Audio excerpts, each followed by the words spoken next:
Un homme de 70 ans se réveille chaque matin à 5 heures. Non pas parce qu'il a un rendez-vous, ni parce que quelqu'un l'attend. Il a depuis longtemps dépassé l'âge des réveils, des échéances ou des responsabilités pressantes. Il se lève doucement, se prépare une boisson chaude et s'installe lentement dans son fauteuil préféré près de la fenêtre. Là, dans le silence, il contemple le lever du soleil, chaque jour, sans exception, pendant exactement 15 minutes. Pas de téléphone, pas de télévision, juste lui et le ciel. Ses voisins murmurent qu'il est excentrique. Sa famille lui conseille de voyager, de se reposer, de profiter pleinement de sa retraite. Mais ils ne comprennent pas. Cet homme a découvert quelque chose que la plupart des gens passent leur vie à chercher sans jamais vraiment le trouver. Une vérité profonde sur le temps lui-même. Nous considérons le temps comme un emploi du temps, un nombre, une ressource. Mais pour cet homme, le temps est devenu autre chose. À travers des années d'observation silencieuse, il a réalisé que notre rapport au temps est l'une des plus grandes illusions de la vie moderne. Et derrière cette illusion se cache une sagesse profonde. Carl Jung a abordé cette idée avec une grande clarté. Le temps, tel que nous le concevons habituellement, n'est pas réel comme nous le supposons. Il existe un paradoxe dans la manière dont nous vivons le temps. Enfance et jeunesse sont marqués par la hâte. Nous voulons grandir, passer à l'étape suivante, atteindre le prochain jalon. Nous rêvons de finir nos études, de trouver un travail, de rencontrer l'amour, d'arriver au week-end. Mais à un moment donné, sans même que nous nous en rendions compte, quelque chose change. Nous commençons à implorer le temps de ralentir. Les moments que nous souhaitions autrefois voir disparaître nous manquent. Ce changement n'est pas une simple nostalgie ou un effet de l'âge. C'est bien plus profond. C'est l'éveil de l'âme. Jung dirait que cette transformation n'est pas fortuite. Elle fait partie d'un processus intérieur plus vaste, celui de l'éveil de la conscience. Dans notre jeunesse, nous sommes dominés par l'ego et sa quête incessante de toujours plus. Mais, avec un peu de chance, nous commençons à sentir que nous tournons en rond, que la vie qu'on nous a dit de désirer n'est peut-être pas celle dont nous avons réellement besoin. C'est là que le temps commence à se ressentir différemment. Notre culture nous pousse à maîtriser le temps, à être plus productif, plus efficace, mieux organisé. Nous lisons des livres sur la gestion du temps, téléchargeons des applications pour optimiser chaque minute, planifions nos journées à la seconde près. Nous parlons du temps comme d'une monnaie, le sauvegarder, le gaspiller, l'investir. Mais Jung voyait au-delà de tout cela. Il comprenait que la véritable crise n'est pas d'avoir trop peu de temps, mais d'avoir perdu le lien avec ce qu'est vraiment le temps. Car le temps n'est pas une horloge. Ce n'est pas le tic-tac d'une montre, ni le mouvement du soleil dans le ciel. Le temps, c'est votre conscience, votre présence, votre capacité à être pleinement ici et maintenant. Et lorsque vous commencez à y prêter attention, vraiment attention, vous remarquez quelque chose de fascinant. Le temps s'étire, se contracte, s'écoule différemment selon votre état d'esprit. Une heure peut s'évanouir comme de la fumée, en compagnie d'un être cher. La même heure peut sembler interminable dans un endroit où l'on ne veut pas être. Un week-end peut ressembler à une vie entière si l'on est pleinement présent.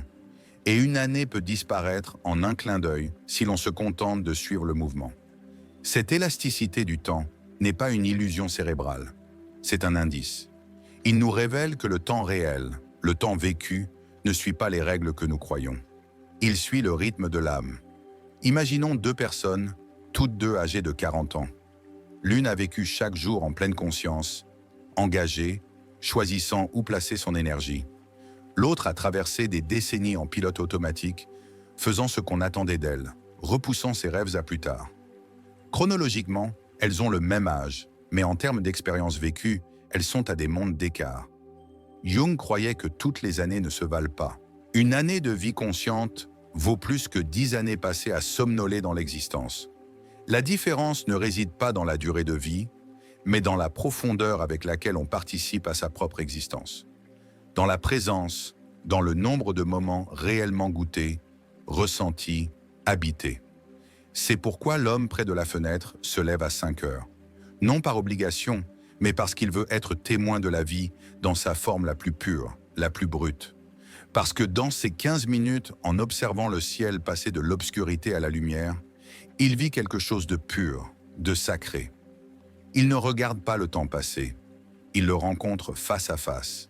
Quand nous commençons à envisager le temps de cette manière, tout change. Le stress d'être constamment productif s'estompe.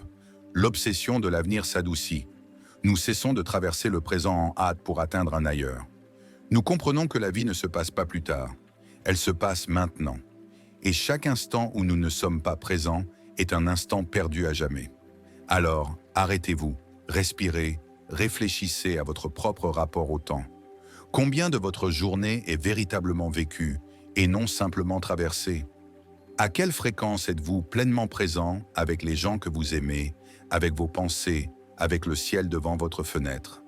L'homme au lever du soleil a trouvé un rythme que la vie moderne a enseveli. Et peut-être, si nous sommes prêts à écouter, non avec nos oreilles, mais avec notre cœur, nous pouvons le trouver aussi.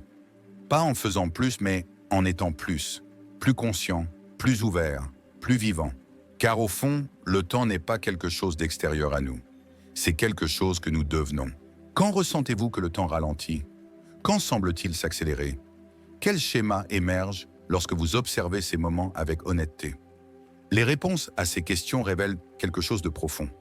Vos véritables valeurs, non celles que vous prétendez avoir, mais celles que vous vivez réellement. Le temps s'étend lorsque nous nous alignons sur ce qui compte vraiment pour nous. Il se contracte lorsque nous nous déconnectons de notre véritable vocation. La société moderne a développé un rapport profondément déformé au temps, que Jung trouverait sans doute absurde. Nous vivons dans l'illusion que nous pouvons multiplier le temps en faisant plusieurs choses à la fois, que nous pouvons le sauvegarder en devenant plus efficace ou le récupérer en travaillant plus longtemps ou plus vite. Mais cette manière de penser repose sur une vision erronée de ce que signifie être vivant. Nous traitons le temps comme un problème d'ingénierie, quelque chose à contrôler ou à optimiser, au lieu de reconnaître qu'il est le médium même à travers lequel nous vivons l'existence. C'est comme essayer d'optimiser l'amour ou de gérer la beauté.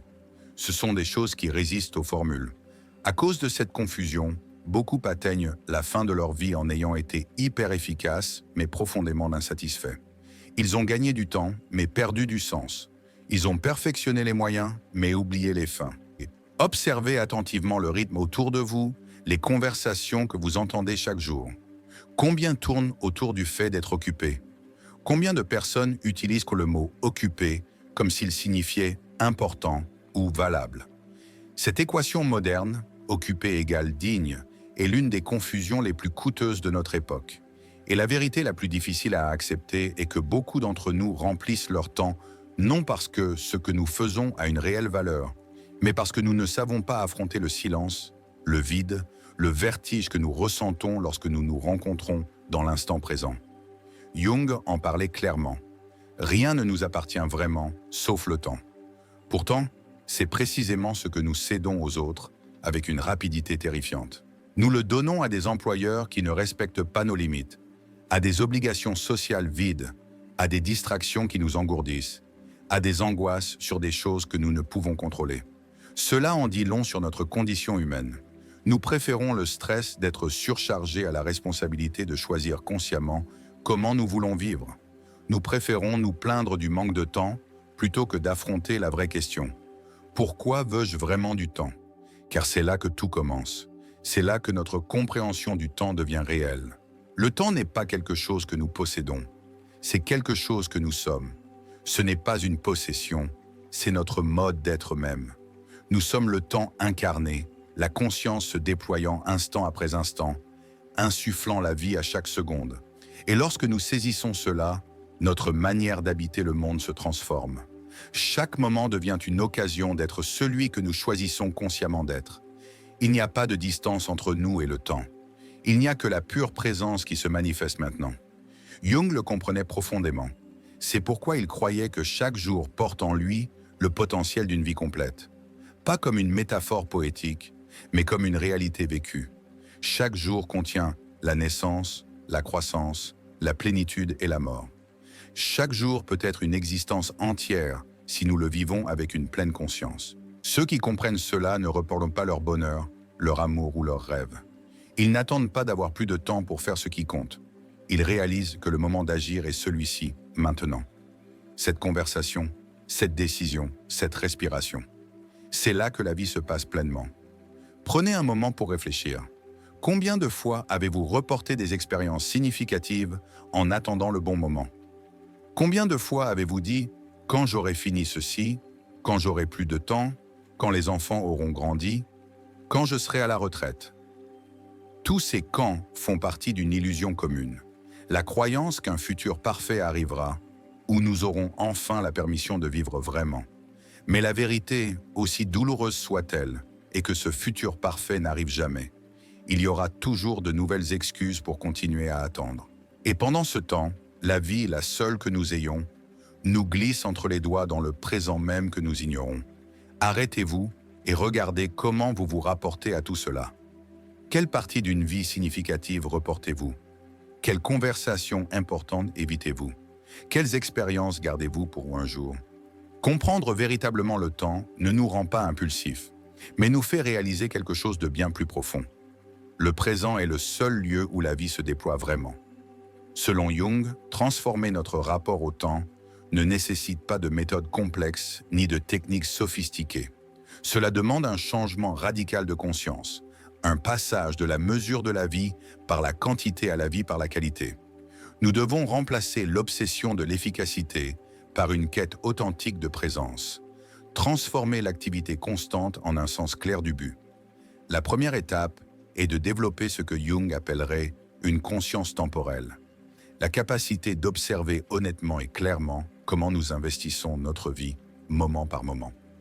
Il ne s'agit pas de juger tout ce que nous faisons, mais d'apprendre à prêter une attention plus profonde à l'endroit où va notre énergie et pourquoi. Une pratique simple mais puissante peut tout changer. Avant de vous engager dans une activité, arrêtez-vous et posez-vous une question concrète. Cela mérite-t-il une part de ma vie? Pas « ai-je le temps pour cela ?» mais « est-ce que cela vaut un fragment de mon existence ?» La différence entre ces deux questions est immense. La première considère le temps comme quelque chose d'extérieur, comme de l'argent à gérer.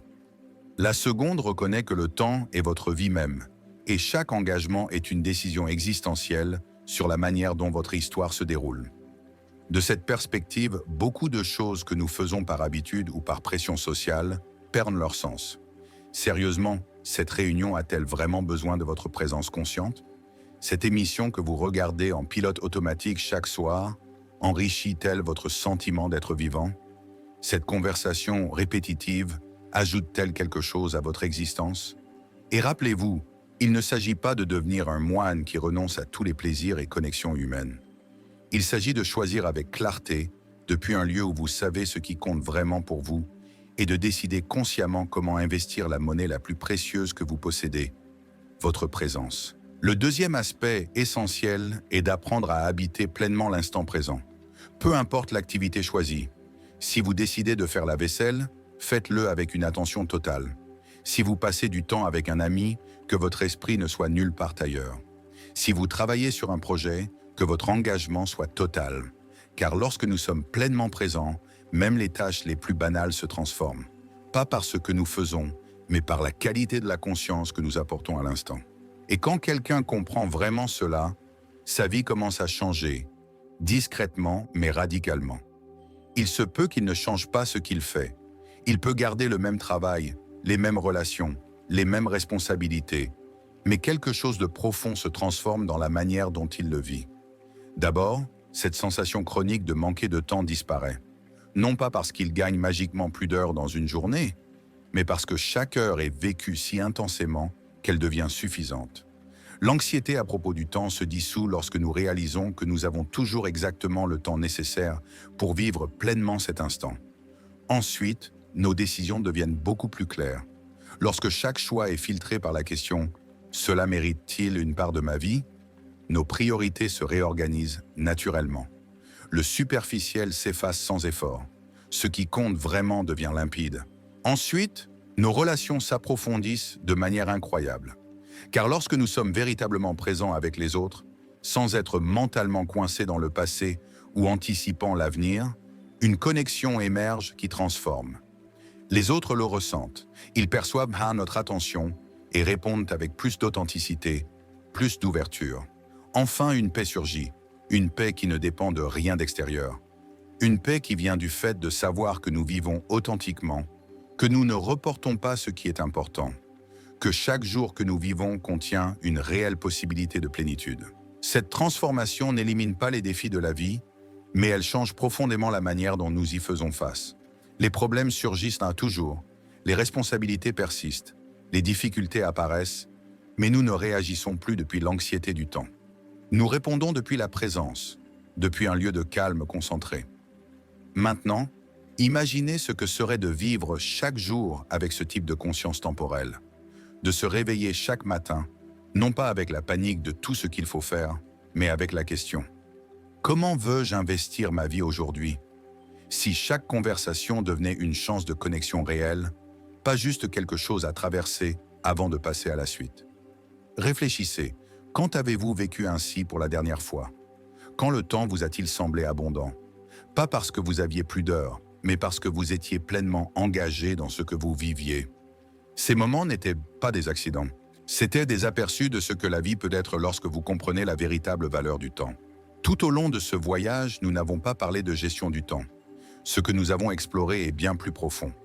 Une révolution existentielle, un éveil, une réalisation claire que vous n'avez pas de temps. Vous êtes le temps. La conscience se déployant seconde après seconde dans l'expérience d'être vivant. Et Jung, avec sa perspicacité intemporelle, nous a laissé une vérité que nous ne devrions jamais oublier. La vie ne se mesure pas en années, mais en moments de présence authentique. Ce n'est pas la quantité de temps qui définit une vie accomplie, mais la qualité de la conscience avec laquelle nous habitons chaque instant. Comprendre cela change tout, car chaque moment que nous vivons devient une opportunité complète d'être celui que nous choisissons véritablement d'être. Et ce changement ne demande pas une transformation totale de nos circonstances extérieures. Ce qu'il exige, c'est un changement profond dans la manière dont nous sommes présents au monde, un passage de la distraction à la concentration, du report de la vie à sa véritable expérience, de l'anxiété à la paix de savoir que nous vivons déjà authentiquement. Il y a un moment, bref, fugace, mais profondément transformateur, où le voile de l'illusion se lève. Cette illusion, c'est la croyance en un jour où tout sera parfait, un jour où je me sentirai prêt, un jour où la vie s'alignera parfaitement. Mais voici la vérité radicale: un jour n'existe pas. C'est un mythe auquel nous nous accrochons, un fantôme que nous poursuivons à travers les couloirs du temps. Et dans cette chasse sans fin, nous négligeons la seule chose qui nous a toujours vraiment appartenu: cet instant, maintenant. Cet éveil soudain, même s'il est petit, brise les chaînes invisibles de cette illusion. Il déchire le fantasme d'un futur parfait et nous met face à face avec le véritable cadeau qui nous a été donné, le présent. Oui, cet instant précis, imparfait et brut, rempli de limites et d'incertitudes, est le seul terrain fertile où la vie se déploie véritablement. Et c'est peut-être la vérité la plus libératrice qu'une âme puisse rencontrer. Jung parlait souvent du désir profond de la psyché de retourner au soi, à la plénitude, à l'intégration. Et le chemin vers le soi ne se trouve pas dans un futur lointain. Il commence ici, maintenant. Dans la manière dont nous respirons, dont nous écoutons, dont nous choisissons de nous montrer pleinement pour chaque souffle, chaque mot, chaque pas. Lorsque nous commençons à saisir le temps dans sa véritable forme, non pas comme un chemin linéaire vers quelque chose de meilleur, mais comme un contenant sacré pour être, nous cessons de mesurer la vie par la quantité de temps que nous avons et commençons à valoriser la profondeur avec laquelle nous habitons le temps qui nous est donné. Le sens ne réside pas dans l'avenir. Il n'attend pas dans un travail parfait, un objectif lointain ou une nouvelle version de nous-mêmes. Il est tissé dans la trame de cet instant précis, dans le sourire que vous avez failli manquer, le silence que vous traversez en hâte, la quiétude que vous ignorez. La joie n'exige pas plus de temps. L'amour ne nous demande pas d'attendre. Et le but n'a pas de date limite. Tout ce que vous cherchez est déjà ici, dans la structure du maintenant. Cette réalisation ne signifie pas que nous cessons de grandir ou de viser plus loin. Elle ne marque pas la fin de notre travail intérieur. Au contraire, c'est le début d'un voyage plus profond, un voyage dans la présence, dans la conscience, dans l'art sacré de véritablement habiter l'instant. Pas comme un tremplin, mais comme la destination elle-même. Lorsque nous commençons à vivre comme si chaque jour était une vie complète, quelque chose de profond se produit. Nous cessons de survivre et commençons à expérimenter. Nous cessons d'espérer un futur qui semble réel et réalisons que la réalité est déjà là, attendant d'être embrassée. Car lorsque notre histoire touche à sa fin, lorsque les chapitres se referment et que les dernières lignes sont écrites, que restera-t-il? Pas la quantité de temps que nous avons eu, mais la plénitude avec laquelle nous l'avons vécu. Pas la durée de notre présence ici, mais la profondeur avec laquelle nous nous sommes permis de ressentir, de nous connecter, d'être. Demandez-vous, quand vous êtes-vous senti complètement présent pour la dernière fois? Quand le monde a-t-il semblé ralentir parce que vous étiez pleinement là? Sans penser à demain, sans regretter hier, juste ici, totalement immergé dans le maintenant. Cet instant, aussi bref soit-il, était sacré et il contient une clé vers quelque chose d'éternel. Si vous avez vécu l'un de ces moments de temps élargi, de pure présence, je vous invite à le partager. Quelqu'un d'autre pourrait lire votre histoire et reconnaître la sienne. Vos mots pourraient devenir le miroir dont quelqu'un a besoin pour voir sa vie plus clairement. Ne sous-estimez jamais le pouvoir guérisseur de la présence partagée. Et si ce message a éveillé quelque chose en vous, quelque chose de subtil, de calme, mais indéniablement vivant, ne le gardez pas pour vous. Partagez-le avec quelqu'un qui pourrait avoir besoin de se rappeler une vérité qu'il a toujours connue au fond de lui. Que cet instant est suffisant, qu'il est suffisant, que la vie, dans toutes ses imperfections, reste un terrain sacré. Où que je sois lorsque vous lisez ceci, sachez que je serai reconnaissant de tout mon cœur et de toute mon âme. Sachez que ce que nous offrons dans la présence nous revient toujours sous une forme mystérieuse et lumineuse. La vie a une manière de refléter ce que nous lui donnons, surtout lorsque nous donnons depuis un lieu de vérité. Réfléchissez. Quand avez-vous ressenti une paix profonde récemment? Où cherchez-vous la paix en ce moment? Votre réponse compte. Elle compte vraiment. Vous comptez, et votre présence dans ce voyage fait toute la différence. Nous ne sommes pas seuls dans cette quête intérieure. Nous parcourons ce chemin ensemble, un instant à la fois. Et croyez-moi, ce n'est que le début. À bientôt.